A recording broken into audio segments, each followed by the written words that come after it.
আজকের টপিক হচ্ছে কি উদ্ভিদদের শ্বসন বা যেটাকে বলা হয় রেসপিরেশন ইন প্ল্যান্ট। শ্বসন কি জিনিস? শ্বসন হচ্ছে গিয়ে এমন একটা জিনিস যেটা হচ্ছে গিয়ে আমরা প্রতি মুহূর্তে করে থাকি।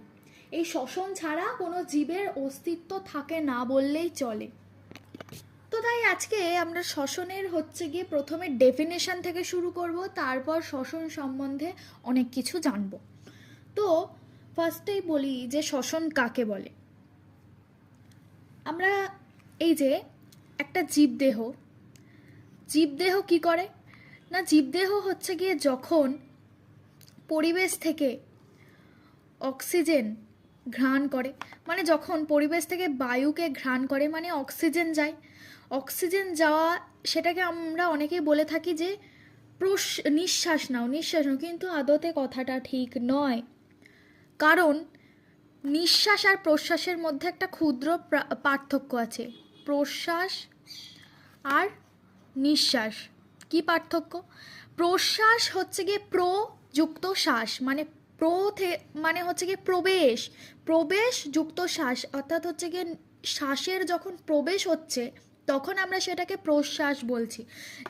মানে নিঃসরণ বা নিঃসৃত, অর্থাৎ যখন শ্বাসের নিঃসরণ ঘটছে, আমরা যখন শ্বাস ত্যাগ করছি তখন সেটা, এটাই হচ্ছে গিয়ে পরিবেশে অক্সিজেন আর কার্বন ডাই অক্সাইডের ভারসাম্য রক্ষার পদ্ধতি।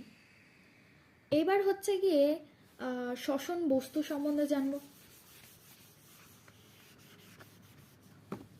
শ্বসন বস্তু বা রেসপিরেটরি সাবস্টেন্সেস কি না, শ্বসন বস্তু হচ্ছে গিয়ে যারা শ্বসন যে প্রক্রিয়াটা, এই শ্বসন প্রক্রিয়াটাতে অংশগ্রহণ বা পার্টিসিপেট করে তাদেরকে আমরা শ্বসন বস্তু বলে থাকি।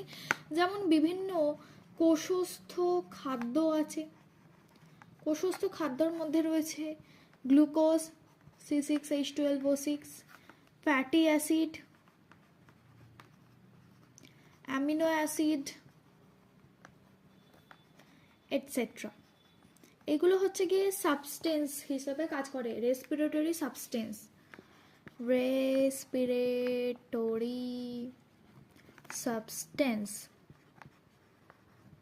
সাবস্টেন্সেস বা শ্বসন বস্তু হিসেবে কাজ করে।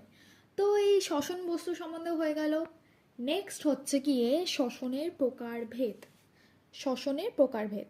উদ্ভিদ দেহে শ্বসনকে আমরা দুটো পদ্ধতির সাহায্যে আর কি ভাগ করতে পারি। প্রথম পদ্ধতিটা হলো শ্বসন বস্তুর উপর ভিত্তি করে শ্বসনের প্রকারভেদ, আর দ্বিতীয় পদ্ধতিটা হলো শ্বসন যে আছে